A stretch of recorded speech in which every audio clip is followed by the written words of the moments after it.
Previously on After the Uprising. My detective is not available to speak to the case, especially since we're still actively pursuing possible other suspects. And them dudes either got killed or they in prison for some other situations during life because that's who they was.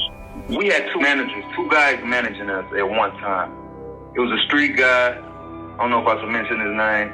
I mean, he was in the streets before, man. He was dealing with this dude named Jay Bird. Bird is locked up. Seals is supposed to be taking care of some shit for his family. They didn't go as it was supposed to go, and they lined him up. He had the type of attitude, if he felt like you was a little scared or just maybe a little bit, he feeds off of that. Even if I did want to tell you something, what I'm saying is that's a dangerous game to play if I even wanted to play that. Like, that's dangerous.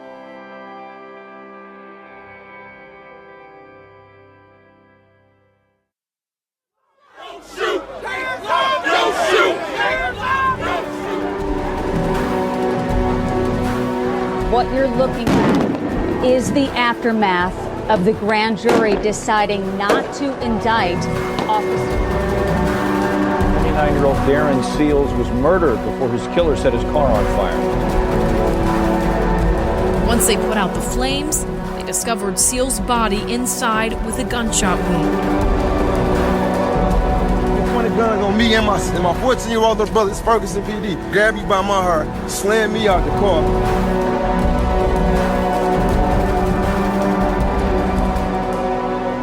He said you might want to pick your enemies better. This is After the Uprising, Season 2, The Murder of Darren Seals.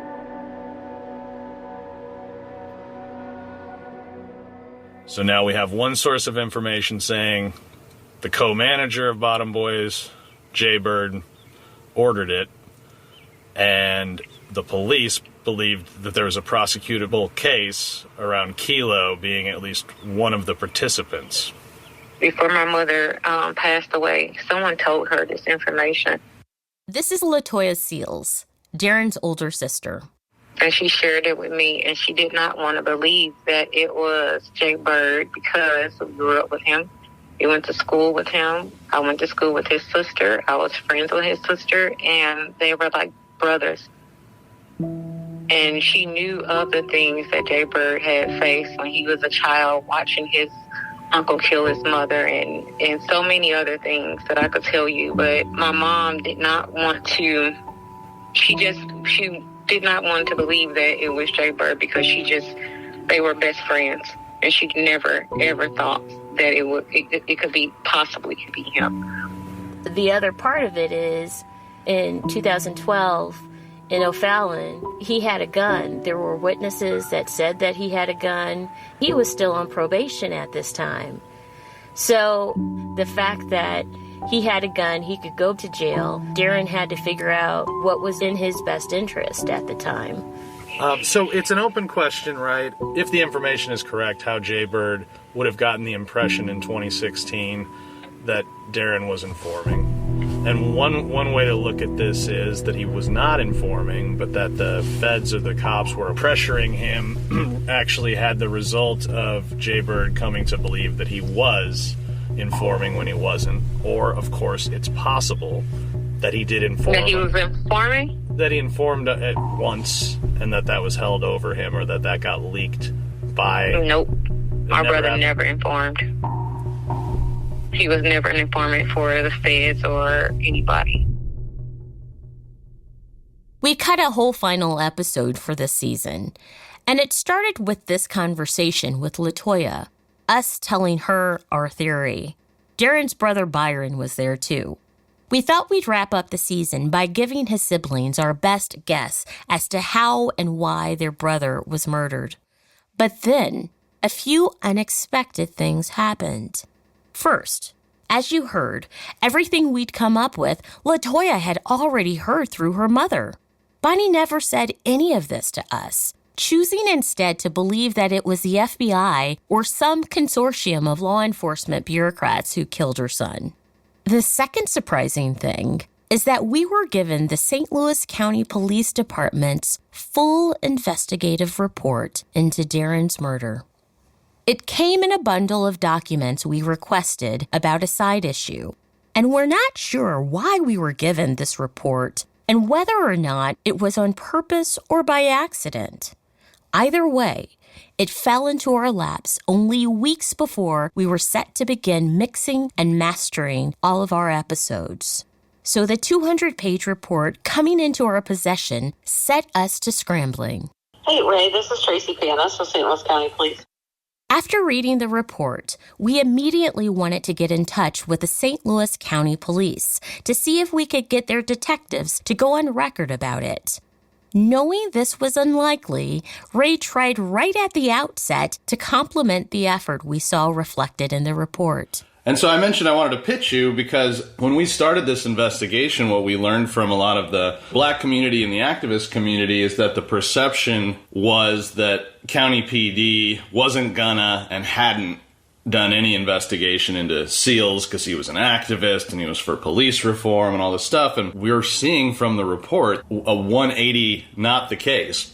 Detective Adams and all of your team did some incredible work. We would love it if Detective Adams would reconsider, give us an hour, and talk us through and sort of let him present his findings. Yeah, I can reach out to him and ask him if he wants to sit down and talk to you guys. Before hanging up, Sergeant Panis wanted to make sure people understood a few things about the department and how they worked. You know, I've been doing this 20 plus years. I went to the academy in 96. I've never seen us walk into a case and go, man, I don't like this guy. He's a douchebag. I'm not going to give a shit. Never, ever. Some of the victims that we deal with are not, necessarily the best victims. So I've never seen any of our officers act like that. Every single one of them is treated with the utmost importance as if it was our mom, dad, brother, sister. So Sergeant Panis eventually got back to us and explained that no, Detective Adams did not want to be interviewed for the show. So instead of having him walk you through his report, we'll have to do it ourselves. And the first thing we want to say about it is that from day one of this case, Detective Adams was working leads and sources and compiling a lot of valuable information about Darren's murder. And what he found can clear the air on some issues that we've raised throughout the season. First, remember back in episode 1, when people like Lala and Bodine were saying that there were bullet shells on the ground at the crime scene? Shells, bullet shells, all that stuff was still at the crime scene. Well, according to the report, the night of Darren's murder, detectives had used metal detectors to scan the parking lot, and they didn't find these bullets or shell casings. The report also states detectives even examined trash in the grassy area near the parking lot, noting cigarillo wrappers and an empty water bottle. Remember when Bonnie said that on top of the white foam that was left on the scene by the fire department, that she saw shiny new bullets? And all that ashy stuff and all that white foam stuff, it was 3 shiny bullets. It looked like somebody took 3 brand new bullets and just laid them on the ground. People were all over that crime scene in the morning, including Kilo and other people possibly involved in the murder. Anything could have been added to throw off the investigation. And in the report, Detective Adams writes that he had a conversation with our friend Amir, and that Amir mentioned shell casings left on the scene. Detective Adams says he told Amir that they'd searched the lot with metal detectors. And when he asked where these shell casings were, Amir said that someone had taken them. So it wasn't something Detective Adams wasn't concerned with. Another issue the report puts to rest is the mysterious man who drove into the parking lot that first morning. Remember Darnell and Amir describing a white guy in a truck that they filmed with a drone? We see this white guy pull up in the pickup truck while Amir's got the drone in the air. And I turned to Amir and I said, we need to record that, get his license plate and everything. So Amir pulls the drone over the guy's truck and records it. St. Louis County Homicide, they actually came to the law office, sat down and talked to me for a few minutes in reference to the videotape and the content. And I gave them a copy of that. Never heard anything else from them. Using the drone footage Darnell and Amir had given the department, Detective Adams was able to trace the license plate on that truck, and he went to the owner's house. The man's name was Benjamin, and he was an amateur journalist. When Detective Adams spoke with him, Benjamin made it clear that he'd been interested in the Ferguson protests since 2014 and that he'd only gone to the site of Darren's killing out of curiosity. He was cooperative and said he would be of assistance in any way he could, should detectives require it. And on the subject of white guys, we cannot forget our mystery man, seen by the Ridgeview witness who appeared out of the woods right before Darren's Jeep was set on fire. But a white boy came from Riverview way through the woods, and I'm thinking he's gonna come try to find him some Kimbo crack or something. I'm not really paying attention. Then by the time I turn away and look back, the whole car is in flames. Like, the whole thing. Though it took some time for the Ridgeview witness to finally be willing to speak with Detective Adams, he did eventually come into the police station and answer questions about what he saw that night. He said at the time he thought the white man had set Darren's Jeep on fire, but when drilling down into the details, he explained to Detective Adams that actually he never saw the white guy near Darren's Jeep, stating that he saw him about 35 feet away from it before he also saw him run back into the woods. During questioning, the Ridgeview witness also slightly changed his thoughts about the height of the person he'd seen exiting Darren's Jeep with socks on his hands. He had some socks on his hand, and he wasn't that big. From where I was sitting there, he's probably about your size. About 5'7", 5'8"? Nah, probably a little bit shorter than that. While speaking with Detective Adams, the witness claims he thought the man who'd driven the Jeep was 5'10". The Ridgeview witness really didn't want to speak with police, and only did so because Darren's girlfriend Naomi coaxed him into it. Remember how Bonnie thought Naomi was a Fed? You know, as I kept watching her and seeing how she acted toward him, I said, it's like she working for somebody. And I believe it to this day. I really super believe it now. According to the report, Naomi was actually very interested in finding out who killed Darren, and she spoke with police several times and gathered a lot of information to hand off to detectives. Nothing we can see in the report makes her seem like anything but a genuinely concerned girlfriend. In fact, she told detectives that before she even knew Darren was dead, she had driven around looking for him when he didn't come home that night after going to meet Kilo. The next morning at the crime scene, where a vigil had been set up for Darren, Naomi reported that all of the Bottom boys came, and Kilo was drunk and acting aggressive towards everyone. Naomi also gave statements to Detective Adams that add clarity to one more loose end. We're not sure where the idea came from that Darren's phone call with Kilo was about a white music video maker, but according to the report, when Kilo spoke to Darren on the phone the night he died, they were actually talking about an upcoming performance. Apparently, Kilo wanted the Bottom boys to open for another rap group, but it was going to cost them money to do so. And Darren thought this was a bad idea, saying the group should get paid to perform, not the other way around. The investigative report into Darren's death was incredibly thorough and shows a hell of a lot of methodical detective work that took place over the course of several years, starting immediately when Darren was first killed. What it also shows is that there was more than one witness to what happened that night. More after the break.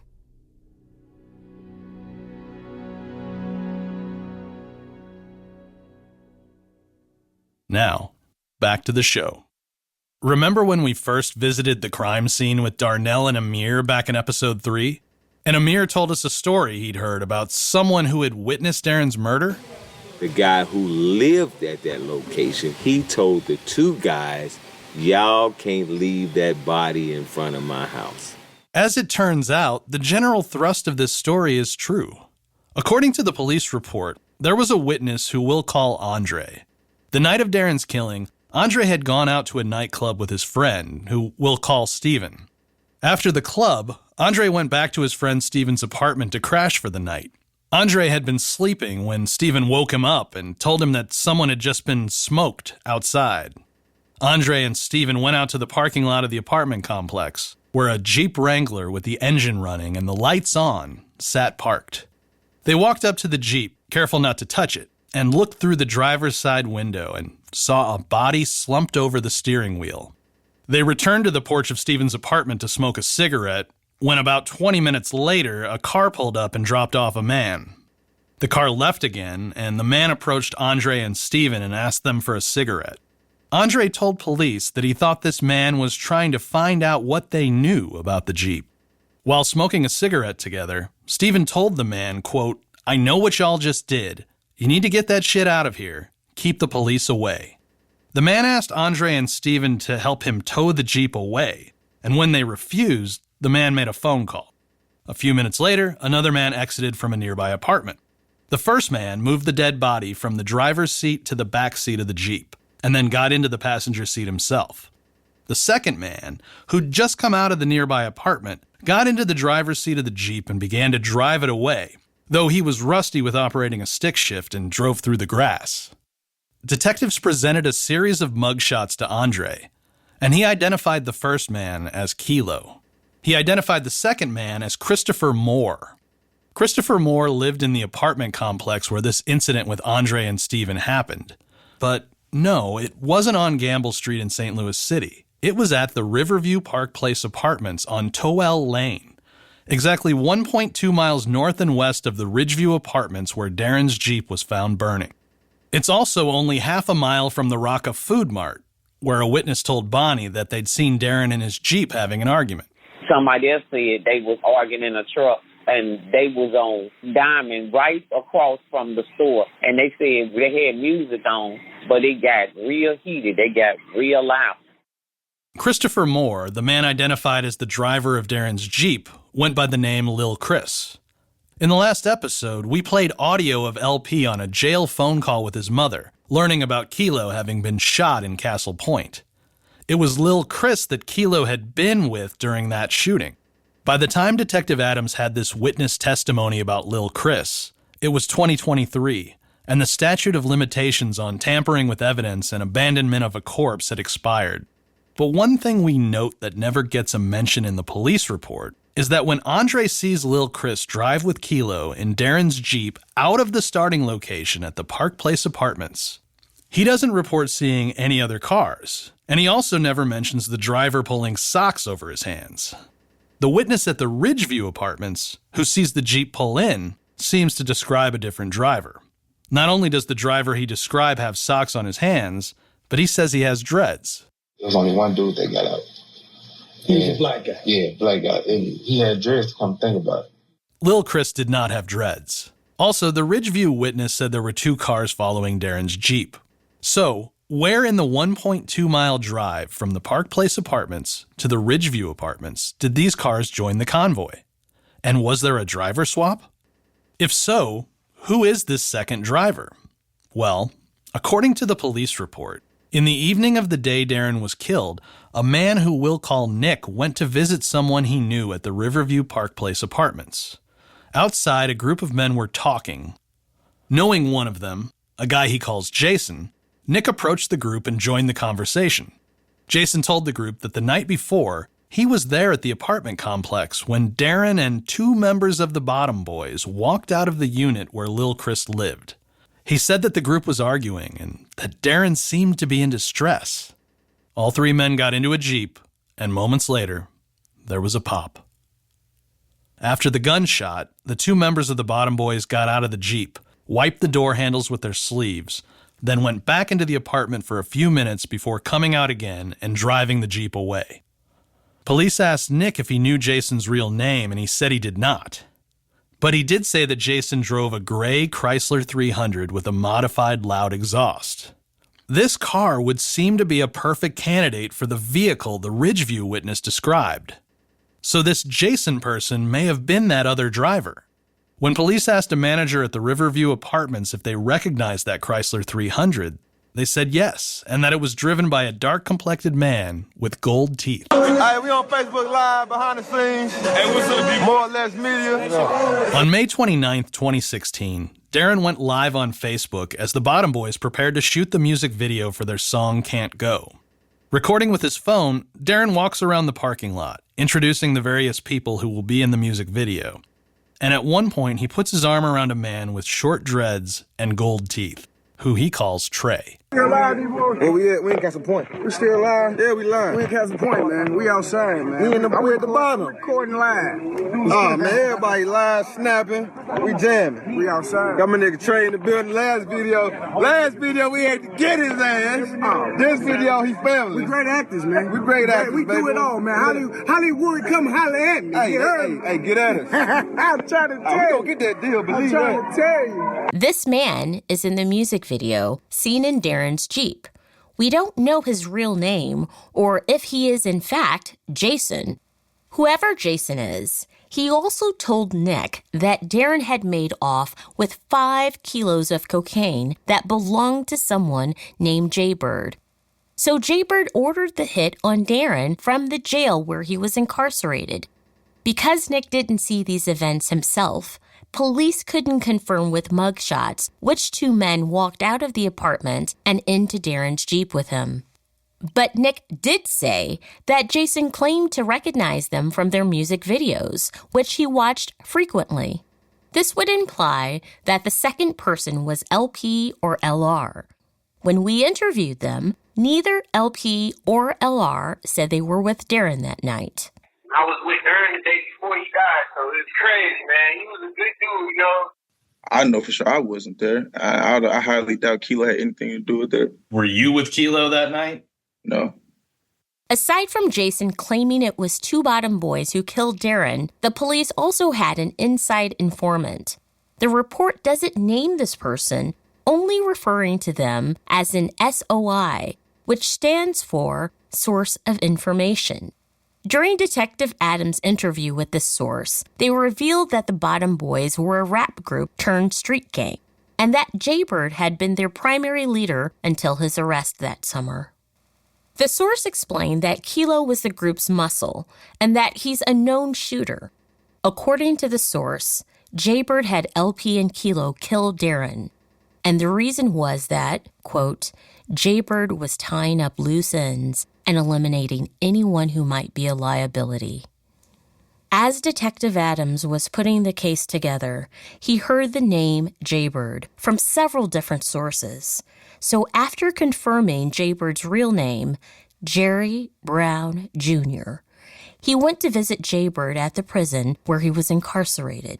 Jaybird spoke with Detective Adams voluntarily and told him that he and Darren had been close friends. Jaybird said that Darren wanted to get back into the dope game, but it was him who told Darren not to. Jaybird even said that right before he was arrested, he had lent Darren several $1,000s. We have to wonder if this loan actually occurred. Was it a standard loan between friends, or was it actually drugs or drug money to be used in dealing somehow? If so, it could line up with Nick's story to the police about Darren taking 5 kilos of Jaybird's cocaine. That would have been worth around $250,000, by the way. When Detective Adams turned the conversation to Darren's death, Jaybird said he heard several theories about it, but wouldn't go into detail. At that point, Jaybird stopped cooperating and ended the interview. We tried to talk to Jaybird about all of this. We left several messages with his attorney, Travis Noble. We were looking to see if we couldn't get an interview with Travis's client, Jerry Brown Jr., or at least a comment. We thought it was fair to let y'all know that there are some allegations pointed towards Jerry Brown Jr. as having ordered the murder of Darren Seals. With each new suspect and each new name, Detective Adams was creating a list of phone numbers, including Darren's. And he was getting warrants to track not only the phone calls made and received by those phones, but to track their movements, which ultimately culminated in him building a rough understanding of who in the Bottom Boys was communicating and where they were moving to and from, leading up to and right after Darren's death. Boy, I can't wait to get out and talk to you. This is a young man named David Anthony, and he's speaking to his sister on a jail cell telephone. David was in the Bottom Boys' wider circle, and we'd actually first learned about him from Mosey's box of records. He and Kilo were pulled over together a week after Darren's murder, and there was a pistol and some marijuana in the car. This phone call is from when police finally took David in for questioning about Darren's murder in 2017. You'll hear him talk about how the police have everybody's phone numbers. They told us I was the main priority of Bottom Boys, where Bottom Boys start, all type of bullshit. Like, They just trying to make a motherfucker talk about some shit. I'm talking about, he straight had all pictures, all type of shit. Pictures of Montreal, Beef, motherfucking Kilo, G-Money, Chris, everybody. Like, everybody phone numbers. My old number, everything, like, hey, all that just on a piece of white paper. Shit, they'll let y'all know what's up. We find it telling that in describing being arrested to discuss Darren's murder, David says that the reason he was brought in was because of Kilo and LP, which lends support to Nick's story about two Bottom Boys being the ones in Darren's Jeep when Darren was shot. I'm confused on... Well, why they came and got me? Yeah. They came and got me because Kilo and LP. That's all I gotta say. They said your name? No, they just came and got me off the strength of them. Police also arrested and questioned Marquand Lee, the young man who was allegedly in a shootout with Kilo the night of Darren's vigil. I need to call your lawyer. I need to know some stuff. Because they got me for some shit to where I need to get out of this. It's like they worked in 3 different cases with me. They worked in a homicide case. The last time I got shit, they worked in a lot of shit. They worked in the Bottom Boy shit on me. They worked the D-Boy case on me. They trying to work on me. They worked in a lot of shit. They putting hellers on me. They trying to go back a whole year on me. They trying to do a lot with me. Telling me they've been watching me for a whole 14 months since I got shot. By triangulating who spoke with whom at what times, Detective Adams, with the assistance of the FBI, was able to use cell phones to map Darren being called to Riverview by Kilo after many members in the gang, including LP and Marquand, had seemingly hung around together, or at least their phones had been in the same vicinity. The one person missing from the matrix of phone numbers is Bottom Boys member LR. Based on everything in the police report, Ricky Smith had no involvement in Darren's killing. But the case against Kilo really came together with a collection of surveillance video from the Speedy gas station on Broadway in Riverview, which is only 1.8 miles from the Ridgeview apartments. At Speedy Gas, detectives spoke with the employee who had worked the night of Darren's murder. This employee said a group of teenagers had been fighting in the parking lot at about 12:20 a.m., and one of them had a small gas can in his hand. The Speedy Gas manager gave detectives the security video from that night, and detectives then played that video for several people, one of whom was the Ridgeview witness. He confirmed that the cars in the security video were the same cars he saw follow Darren's Jeep into the parking lot the night of the murder. Another person detectives showed the video to confirmed that Kilo was one of the people captured on camera.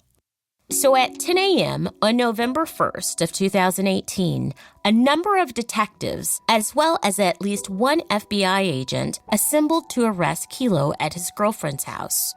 We can see that they forgot to redact Special Agent Cunningham's name from the report. And if you recall, he's the same FBI agent who would be involved in the arrest of Lamont Joyner for killing Kilo, as we discussed in episode 7.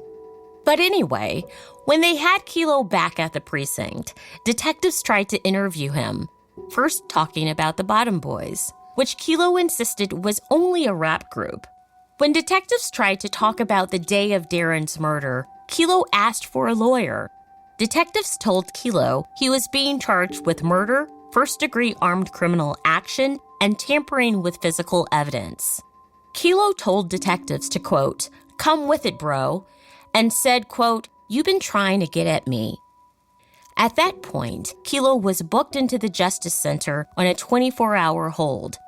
Detective Adams brought his case materials and presented them to the prosecuting attorney's office, who would be responsible for issuing a case which would then send Kilo before a judge to determine if he was eligible for bail. And then somehow, absolutely nothing happens with the case. We've already mentioned in previous episodes that the St. Louis County Police brought their case to the prosecutor's office. But until reading the full investigative report, we hadn't known that Kilo had been in jail. Of course, we've also explained that later, Kilo was out of jail, free to commit a litany of crimes, and that he was murdered himself in 2020. So how the hell did he get released? More after the break.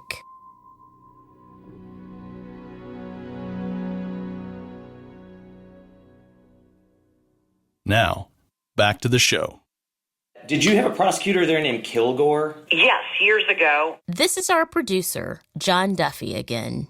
Okay, because I'm looking at a police investigative report, and it's telling me that the prosecuting attorney, Kimberly Kilgore, was briefed on the facts of this case, and she took the criminal complaint against Anthony Irvin under advisement pending further investigation.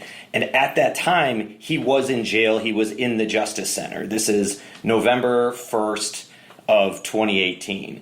But all we can see is that somehow he gets out of the Justice Center. He goes on, we have other criminal records for him. He goes on to commit other crimes, and then he himself is murdered. But I'm just wondering how he goes from being in jail in November of 2018 to being out of jail, and the police had booked him there for homicide. I just thought there had to be some document that said warrant refused or something like that that would explain how he was then let off of his 24-hour hold. So if we would have issued something, there would have been a warrant, there would have been a complaint, there would have been a probable cause, all the normal documents that we file when we issue a new case. But literally, there is not one single document that got issued on this case. Nothing. If Kilo was in jail and no case was issued by the prosecutor's office within that first 24-hour period, he would simply have been let go. But we didn't want to speculate about this. You know, the other thing that you might do is send a sunshine request to the jail. If I can tell you something crazy, before I bothered you with this, I did sunshine them first, figuring there would have to be some document on releasing him, and they told me that his records are exempt. The Justice Center, where Kilo had been held, refused to give us any documents on his release, claiming they were exempt from state sunshine laws, citing a statute that refers to cases that have been nolli prost, which is a fancy way of saying that the prosecutor chose not to prosecute the case. If a case is nolli prost, that means it got dismissed. That means we said, oh, forget this case. We don't want to prosecute anymore. So, but you can't nolli prost a case that's never been issued. And this office did not issue any charges on that case. After this conversation, we went back to the Justice Center saying that, in fact, no, the case wasn't nolli prost. So please give us Kilo's release records. They apologized for having cited the wrong legal statute and then supplied another legal statute to prevent us from getting Kilo's records. And that legal statute also didn't apply. As of this writing, we still haven't gotten Kilo's release records from the Justice Center, and they seem intent to continue hiding them from us. So Sherry from the prosecutor's office gave us instructions on how to request a search of attorney Kimberly Kilgore's emails. And so we did. We requested any of her emails that contained the names Anthony Irvin, Kilo, Darren Seals, or Detective Adams from that period of time. But the search turned up nothing. And nothing ever happened in the case against those suspected of murdering Kilo a year and a half later. Both cases involved the FBI at some level, and both cases had hard-to-access evidence that was hidden or obscured or just downright missing.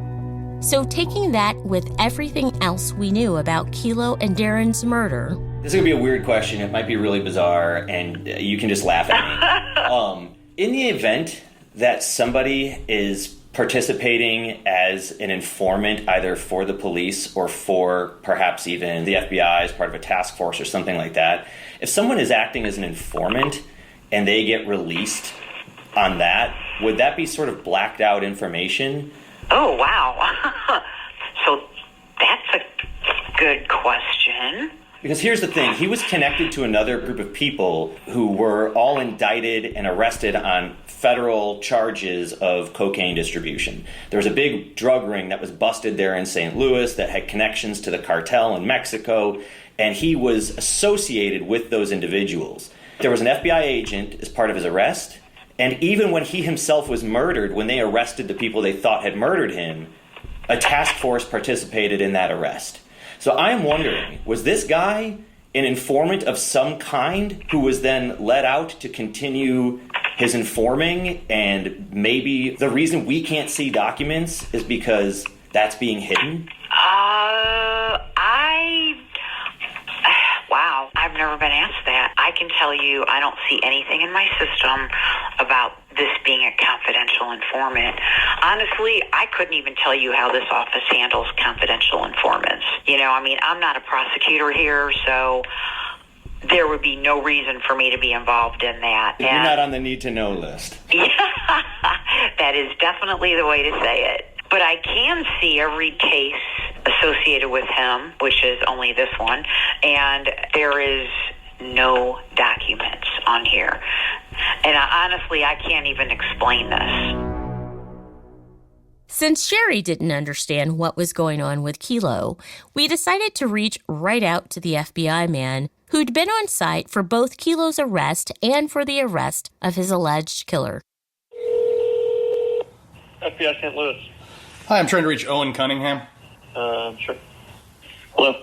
Hey, my name is Ray Novoselsky. I'm a journalist who does a podcast with iHeart called After the Uprising, and our new season is about Darren Seals. At first, I thought we were accidentally cut off. But when I called back, I got the sense that Special Agent Cunningham had no interest in talking to a journalist. FBI St. Louis. Hey, apologies. Could you try Owen Cunningham one more time? I don't think he's available right now. Okay. How do you know that? He's not picking up. So we'll let you know if he can get back to you later. They never got back to us. More after the break.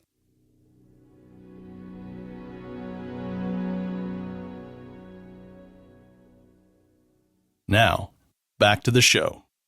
I wanted Bonnie to have closure. Now I want Byron and his sister to have closure. I want Miss Peggy to have closure, knowing at least the person who or persons that killed their loved one was prosecuted.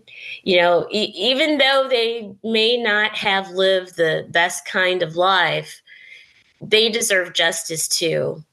And just because they're Black doesn't mean that they don't receive justice. And what's so injurious is when the prosecutor is Black themselves and does not prosecute.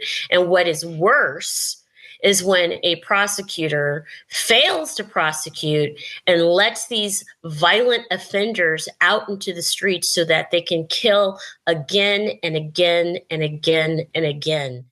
Maria and I are having a long conversation focusing on the work of the St. Louis County prosecutor, Wesley Bell. Bell was elected as the first Black St. Louis County prosecutor in 2018. And if you listen to the first season of our podcast, you'll remember that we brought him evidence and next steps we thought could settle the question of the mysterious hanging death of Danye Jones. You heard from him in this season as well, briefly, back in episode 2, responding to media questions about why Perez Reed, the accused serial killer, had not been successfully prosecuted for an arson he committed years before his killing spree.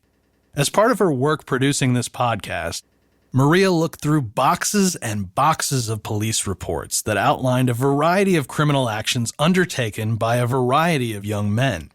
Over and over again in these reports, she would see that warrants were refused or charges were never leveled against those accused of assaults, thefts, and even murder.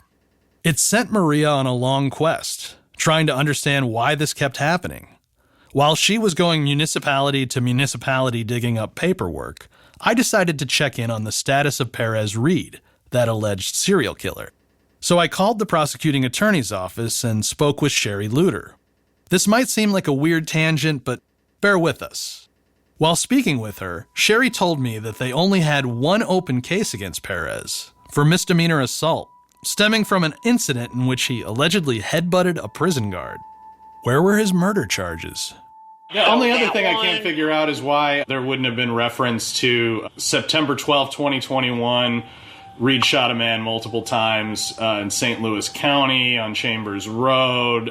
September 13th, 2021, murdered Marnay Haynes, allegedly, also St. Louis County.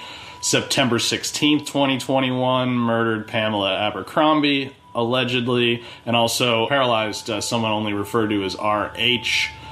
September 19th, 2021, allegedly murdered Carrie Ross.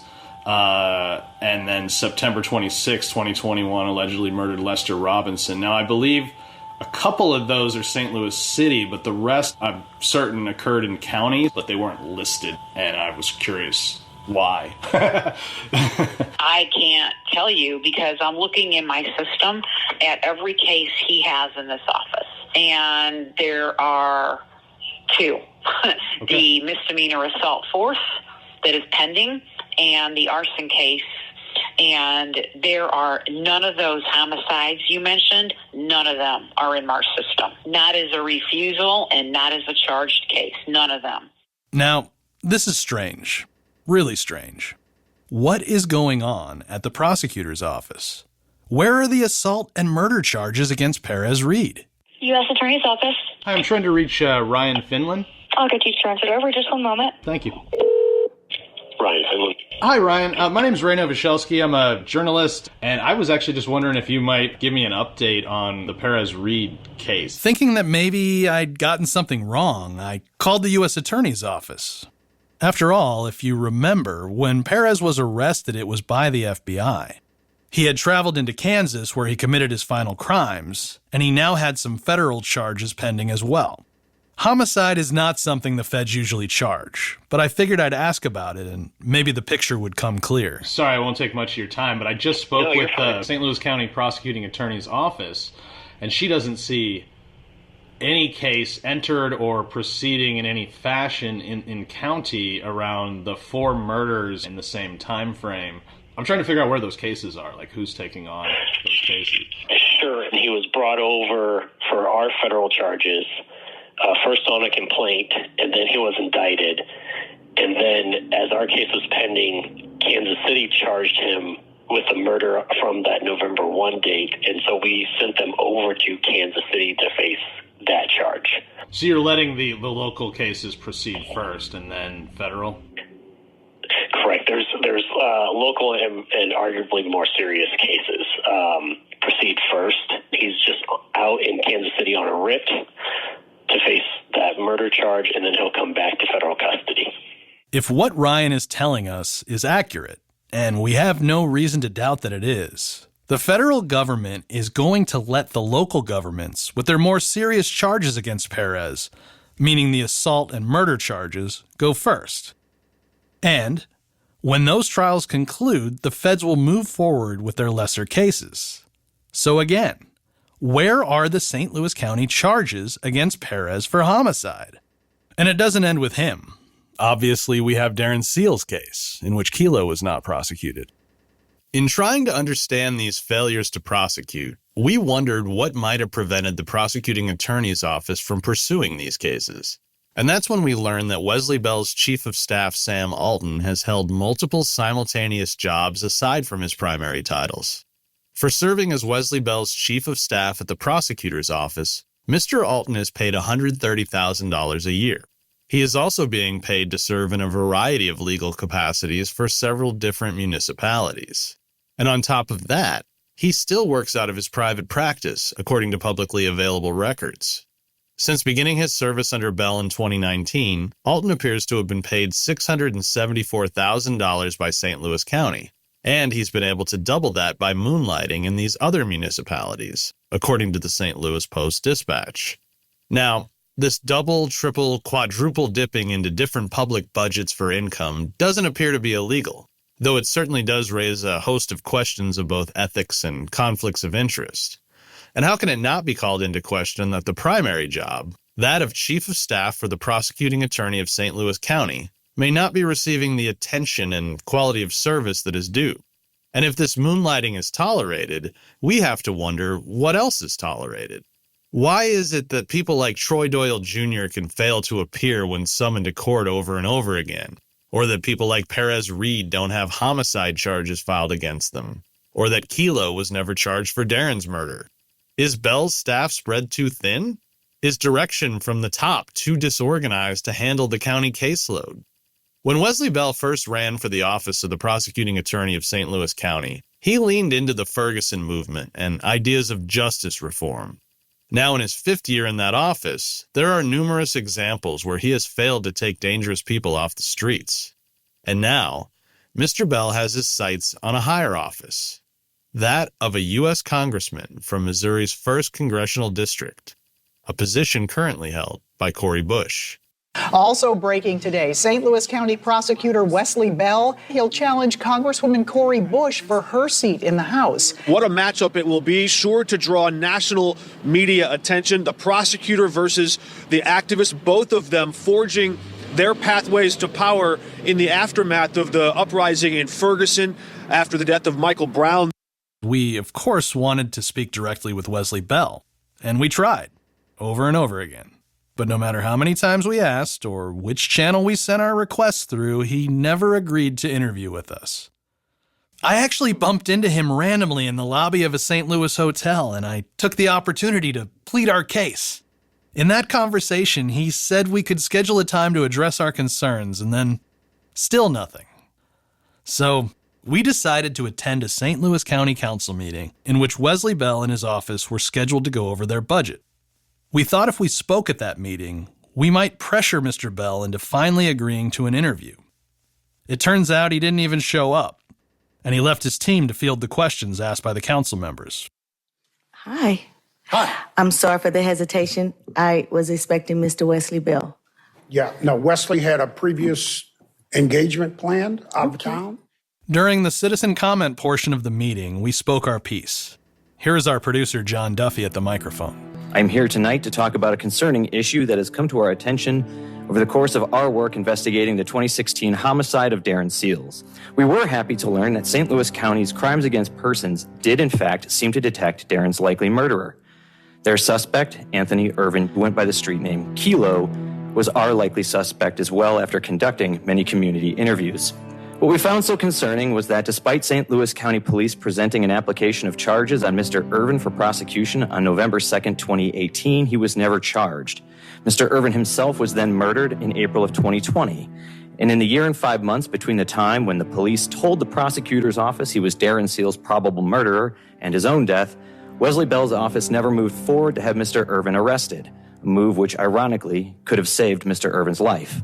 We've been desperately trying to get Mr. Bell to sit with us to answer our questions, but have been rebuffed time and time again. When we go to air in June of 2024 with our show, we will be forced to present facts to the public that make his tenure as the county prosecutor look like a disaster for the safety of local families.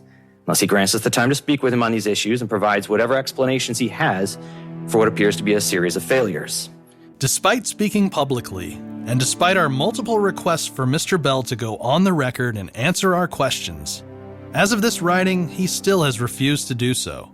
And because of everything she learned about Wesley Bell and her lack of faith in the level of dedication he brings to his public service, Maria, our Maria, decided to throw her hat in the ring and to run against Wesley for the U.S. House of Representatives. There's a new candidate in the race for Missouri's 1st Congressional District. Former Missouri Representative and Senator Maria Chappelle-Nadal is running.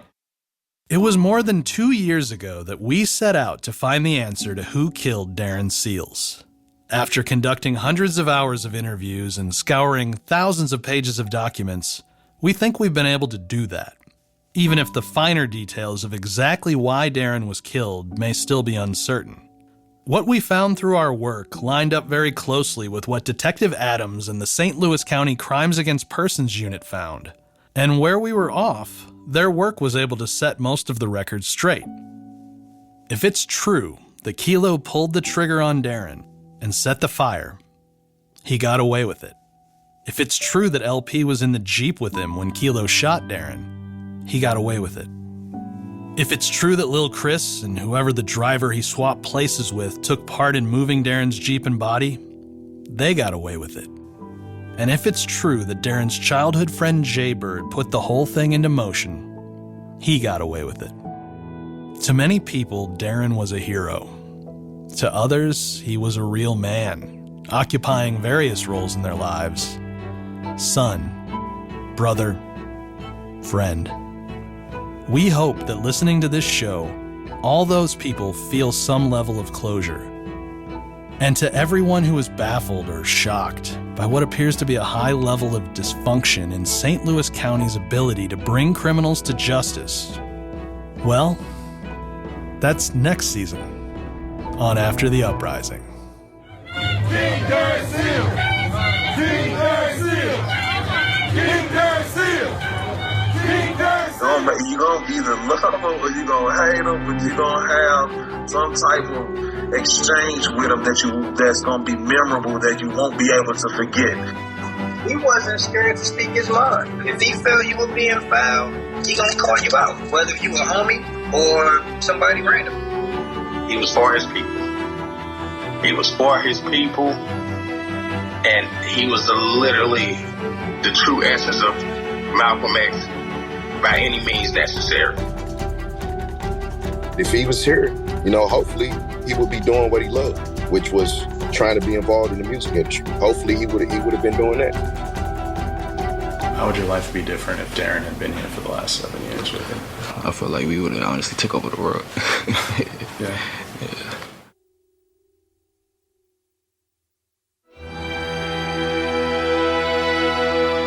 After the Uprising is a production of Double Asterisk and iHeart Podcasts in association with True Stories. Season 2 was written, reported, and produced by Maria Chappelle-Nadal, John Duffy, Mallory Kenoy, and Ray Novoselsky. Executive producers are Nikki Ator and Lindsay Hoffman for iHeart Podcasts, John Duffy and Ray Novoselsky for Double Asterisk, David Cassidy and Ruth Vaca for True Stories. Directed by John Duffy and Ray Novoselsky. Theme song and score by Zachary Walter. Sound engineering and mix by John Autry. Fact-checking by Muffin Humes. Marketing by Allison Cantor. Fair Use Legal by Peter Yazzie and Brandon Butler. Legal by Holly DeCann for iHeart Podcasts and Keith Sklar for Double Asterisk. Missouri Sunshine Legal by David Rowland. Show logo by iHeart Podcasts using a photo by Attilio D'Agostino. Our interns were Hannah Madura and Rosemary Feary. Website by Stephanie Clark. Recorded at David Weber's Airtime Studios in Bloomington, Indiana. We want to acknowledge additional investigation that became part of this podcast was conducted by Detective Adams and the St. Louis County Police and the FBI, who did not participate in this podcast, and by Amir Brandy, Mosi Secret, and Darnell Singleton. If you like our work, check out our other podcasts. You can find us at doubleasteriskmedia.com and on Twitter, Instagram, and Facebook. Support us on Patreon. If you're enjoying the show, leave us a rating and review on your favorite podcast app. Thank you to Jamie Dennis, Danny Gonzalez, Jonathan Hartwig, Bethann Macaluso, Matt McDonough, Melissa McInnes, Ryan Mears, Tony and Val Novoselsky, and the family and loved ones of Darren Seals. Bottom Boys and DOA tracks used via fair use. So was the news reporting archival. Copyright 2024 Double Asterisk Inc.